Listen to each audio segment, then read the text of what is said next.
এটা গরু না dinosaur? Hello everybody, welcome back to my channel. তো আমি শুরু করছি মায়াপুর ইস্কন মন্দির এবং মায়াপুরে যেসব দর্শনীয় স্থান আছে সেই সব সম্পর্কে একটু ডিটেলসে বেশি বলবো না, কারণ যে আমি শুধু গোশালা ধামটাই ঘুরেছি আর অন্নদানটাই ঘুরেছি। তো আমি শুরু করছি, আমি মালদা থেকে ট্রেনে করে চলে গেলাম নবদ্বীপ ধাম। সেখানে যে ফেরিঘাটটা রয়েছে নবদ্বীপ ফেরিঘাট, সেখানে লঞ্চে করে পার হয়ে গেলাম, এটাই নিয়ম। দিয়ে তারপরে আবার টোটো করে চলে গেলাম। আমার একটা হোটেল বা রুম নেওয়া ছিল যেটা চৈতন্য ভবন নামে পরিচিত। তো সকালের ভিউ, তো আমি এখানে একটা ভিডিও বানাচ্ছিলাম ব্লগ। দিয়ে তারপরে চলে গেলাম গোশালার দিকে। তো সেখানে একটা অন্নদান বলে একটা জায়গা ছিল, এই যে সেই অন্নদান।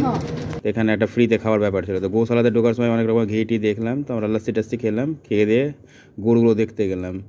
এখানে বিভিন্ন রকমের গরু আছে, বিভিন্ন স্টেটের গরু আছে। তো নর্মালি আমাদের দেশি গরুগুলো যেমন হয় তার থেকে একটু বেশি বড় হবে এই গরুগুলোর সাইজ আর কি। আর এরা মানুষদেরকে দেখলে মানে কাছে আসে, এই জন্য মানুষরা আদর করে আর অনেক কিছু খাবার টাবার দেয়। মানুষ ছবি তোলার জন্য অনেকজন খাবার দেয়। তো যার জন্য একটা ফ্রেন্ডশিপ হয়ে গেছে সাধারণ মানুষের সঙ্গে। তো আমরা অনেক গরুগুলোকে, অনেক প্রজাতির গরুগুলোকে দেখলাম, অনেক স্টেটের গরুগুলোকে দেখলাম, কারণ আমার দেশি গরুগুলো একটা নর্মালি সব কিছু থাকে, কিন্তু এখানে বিভিন্ন রকমের গরু দেখলাম যাদের সিংগুলো একটু এক্সট্রিম লেভেলের ছিল।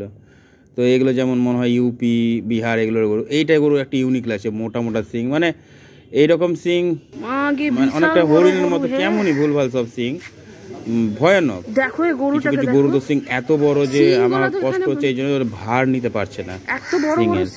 তো এই গরুগুলো দেখে ভয় লাগতে গেলে গরুগুলো ভালো। তো বিভিন্ন রকমের গরুগুলো দেখলাম, দেখতে ভালো লাগছিল। ওদের সঙ্গে একটা ফ্রেন্ডশিপ জমে গেছিলো, সবারই জমে যাবে, কারণ যে ওদের একটা সেফটির ব্যাপার আছে। তো এই গরুটাকে আমি দেখছিলাম, তো এই ও যে হাঁটছে তো খুব কষ্টের সঙ্গে হাঁটছে, কারণ যে মেনলি ওর সিংয়ের ওয়েটটাই বেশি। দেখতে ভালো লাগলেও কি হবে, অ্যাকচুয়ালি ওর কষ্ট তো হচ্ছে সিংয়ের জন্য, একটা ওয়েট আছে মাথার উপরে। তো যাই হোক, দর্শনধারীর জন্য ওকে মানুষ দেখছে, ছবি টবি সবাই তুলছে। তো এটা একটা অন্য রকমের প্রজাতির গরু, ইউনিক একটা সিং, খুব ভালো লাগছে। ওর কষ্ট ওই জানে, সুন্দর ঘন্টা ফন্টা বেঁধে পরিষ্কার পরিচ্ছন্নের মধ্যে সেপারেট একবারেই রাখা ছিল। তো এদেরকে খাওয়া দাওয়ার নিশ্চয়ই ভালো দেয়, শরীর স্বাস্থ্য ভালো। আবার মেডিকেলি ব্যবস্থা রয়েছে। তো বিভিন্ন রকমের প্রজাতির গরুগুলো আমরা দেখছিলাম। এইটা একটা দেশি টাইপের গরু ছিল, কিন্তু সাইজে অনেক বড়। দেখে লাগছে হয়তো ক্যামেরাতে বা ভিডিওতে নর্মাল গরুর মতো, কিন্তু এদের সাইজ অনেকটাই বড়, মানে 5 ফিটের মতো হাইটই আছে। আর এইসব গরু আর একটু বেশি হাইটে আর কি। তো এটা ষাঁড় ছিল একটা, এরও সিং একটা ভয়ানক, মানে ডাইনোসর মুভিতে যেমন দেখা যায় বিভিন্ন রকমের ডাইনোসরগুলোর যে সামনের দিকে অনেকটা সিংয়ের মতো ডাইনোসরগুলোর যে রয়েছে ওইরকম টাইপের সিং। তো এরকম গরু দেখেছি, কিন্তু এর সাইজটা বেশি ভালো, মানে 6 ফিট হাইট, আমার থেকেও অনেকটা উঁচুতে আছে। তো এরা খুব ভালো মনের, কারণ এদের সিংয়ের ইটা বেশি নাই, সিং বেশি বড় টড়ো নাই। তো এরা বুঝে গেছে মানুষ ওকে ভয়ও পায় না, ওই জন্য আদরটা নিয়ে নেয় এরা। আর যাদের সিং ভয় আছে মানুষ যেতে ভয় পাচ্ছে। তো যেমন এগুলো চলে আসছে, মুখ উঠিয়ে আদর করে দিচ্ছি। এদের একটু নর্মাল আমাদের দেশি গরুর মতন আছে, এটা মতন না দেশি গরু, কিন্তু সাইজে একটু বেশি বড় এরা।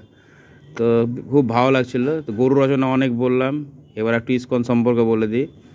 ইস্কনে সকাল থেকে আমি যা দেখলাম, ইস্কনের গুরুজিগুলোর, মানে প্রভুজিগুলোর ব্যবহার 80% আমার খারাপ লাগলো। তারা একটা ভিতরে আত্মঅহংকারের সঙ্গে কথা বলে। আমরা উম্মিদ করি যে তারা একটা ব্রহ্মচারী টাইপের, তো তাদের কাছ থেকে ফিডব্যাকটা খুব ভালো পাবো, কিন্তু না, কেমন একটা অহংকারী টাইপের, দাঁড় করিয়ে তো কথা বলে। তারপরে হলে হলো, না হলে না হলো। অনেকটা রয়্যাল এনফিল্ড শোরুমের যে কর্মচারীরা, তারপরে আমুলে কাজ করে, ব্র্যান্ডেড, তো ওই রকম কর্মচারীদের মতো ব্যবহারটা। তো এই যে যেমন এই গরুটা আছে, কত সুন্দর আদর নিয়ে নিচ্ছে আমার, কারণ সিং নাই, বেশ ভালো। আর যার সিং আছে ওখানে যেতে ভয় লাগছে। ঠিক ওখানকার গুরুজিরাও ওরকম টাইপের আছে, প্রভুজি। তো কিছু কিছু প্রভুজির ব্যবহার খুবই ভালো, বয়স্কদের আরও ভালো, কিন্তু যাদের একটু কম বয়সী আছে, যারা নর্মালি কাজে ব্যস্ত, দোকান বা কোনো রকম হোটেলে, তাদের ব্যবহার খুবই খুবই বলা যায়। কারণ এটা পাশে আমাদের একটা অন্য জেলার মহিলা ছিল, তো খুব আফসোস করছিল, আর আমরাও আফসোস করে ওখানে বসেছিলাম। তো বুঝতে পারলাম শুধু আমাদের সঙ্গেই ব্যবহারটা খারাপ করছে না, সবার সঙ্গেই করছে। ওদের ফিলিংসটা এরকম যে আমাদের কাছে আসতেই হবে, আর আমরা যেটা বলবো আমরাই সব, মানে ধর্মের লাইন ঘাট ওরাই বুঝে, আর কেউ বুঝে না। তো মেনলি আমাকে সবার ব্যবহারই ভালো লেগেছে কম বেশি। কিছু কিছু লোকের জন্য তার সবাইকে দোষী করা যায় না।